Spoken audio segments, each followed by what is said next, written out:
Okay, it's third degree again, and now we're going to go into sort of the part 2 of this ASR tutorial, and this is a real basic sort of getting started thing, not a real getting deep into it. So I'm going to make probably a 2-bar sequence and then another 2-bar sequence. So basically, to get into the sequence mode, you go to Command, Sequence, and then edit sequence, and then that gets you to sequence. If you use the arrow buttons, you can set the tempo. I've already set it up for 2 beats per minute. So on the ASR, I'm going to just play out. I have the same chops as before, and I'm not sure why, but the ASR seems to trigger my Akai rack when it's even when the MIDI set to local. I don't know why, so I just turn my Akai rack volume down. So I'm actually triggering all my drums in this tutorial off the Akai rack, and I'll go into that a little bit. So I'm just going to start the main sort of loop.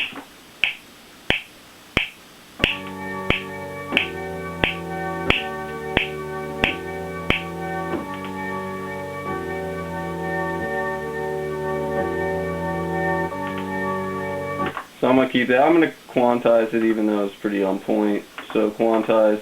Starts at 1/4, just I always put it at 1/16. So range, entire track, new. Got your loop.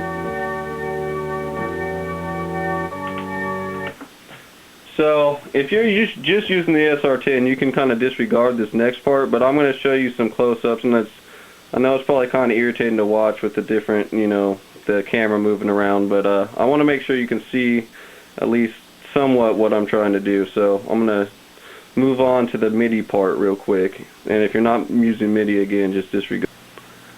So if you've watched some of my other videos, you've seen me use my Akai S2000 rack with recycle, and I like that because I can just use my hard drive instead of any other external storage like a SCSI hard drive, zip drive, floppy disk. Just do it all there. So basically in recycle, which I've shown before, so you do the drum. So I'm going to hit a key. You can see right here how it's triggering the Akai rack, just to show you it really does work. So yeah, so I'll move on from there, but yeah, that's where all my drums are coming from, just so you guys don't get confused.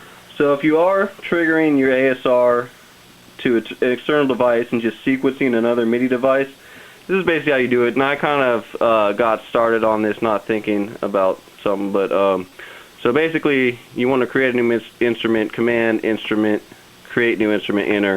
Of course, I already set up 7 MIDI tracks on here, so it won't let me, but that's how you do it, and it's real simple. So then when you go, if you want to make it a MIDI track, go to Edit.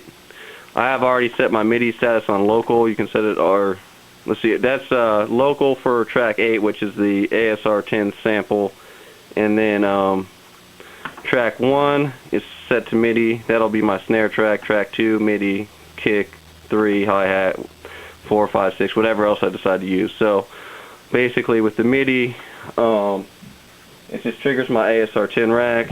So see this, hit a key, plays my drums. Okay, so now that we have our sample loop on,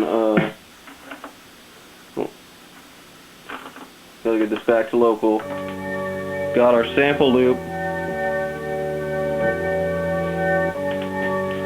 I'm just going to do a real basic snare pattern now. I do each track one by one, and there's 2 reasons for this. First of all, just the way the tracks are set up, and using it by MIDI, it makes it a lot easier to track out. Second of all, I'm not one who likes to drum, and dare I say it, I'd rather program drums than actually play them out. That's me personally. So this is the way I do it, and I'm going to make a 3rd video on how I track out, and you can see why this is advantageous in the tracking mode. So for my snares, I'm just going to layer these 3. Figure that sounds good. And, I'm just making a simple loop. So I want to do the basic snare.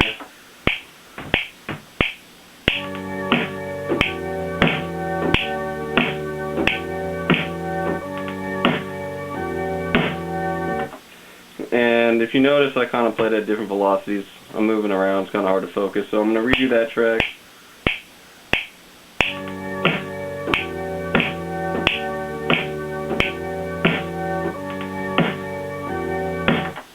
And then I'm going to quantize, I always quantize my snare. So again, command quantize track, enter track 1 to 16th, range entire track, new.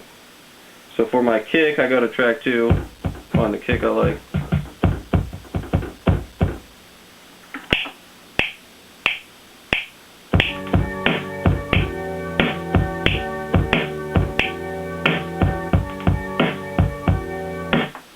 I'm usually sloppy with my kicks, and I rely heavily on quantizing, so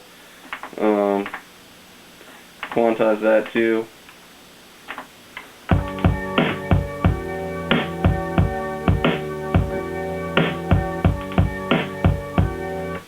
And then so you can kind of get it, then I put hats.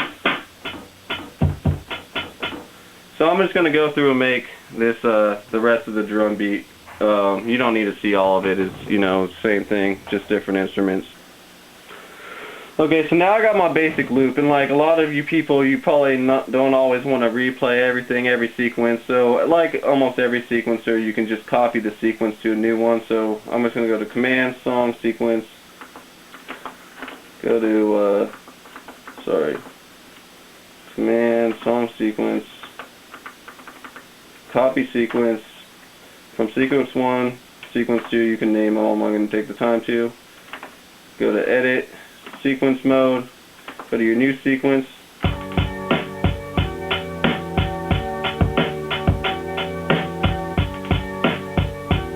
Still the same thing. So I'm going to play a different, just a slightly different sequence, which is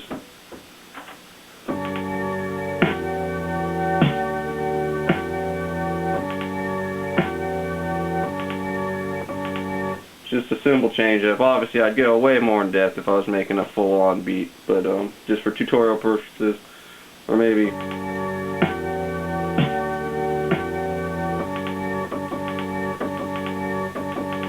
I'll go there. So this will just basically overdo my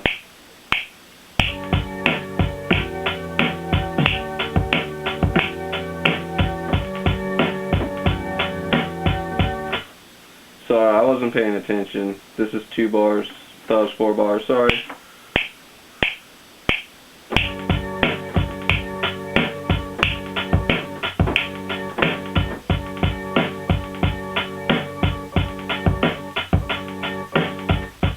Now I made a mistake, but one thing I learned listening to like an interview with Alchemist was like Havoc was like the best at turning a mistake into something cool. So I'm just gonna go Command, quantize track, edit, see how it sounds.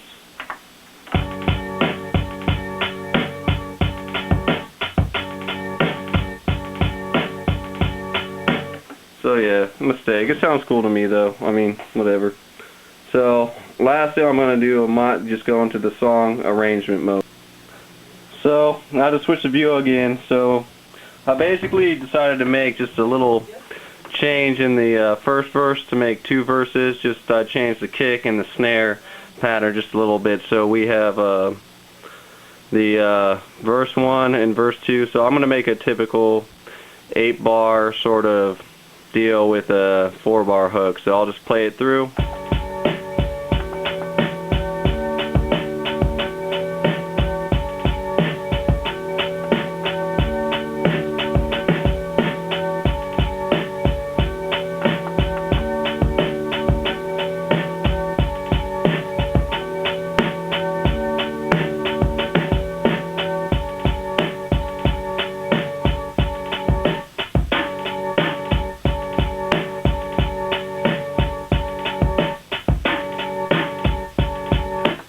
That's basically it. It's not the dopest beat in the world, but it gives you an idea. So now we're going to get into arranging the song.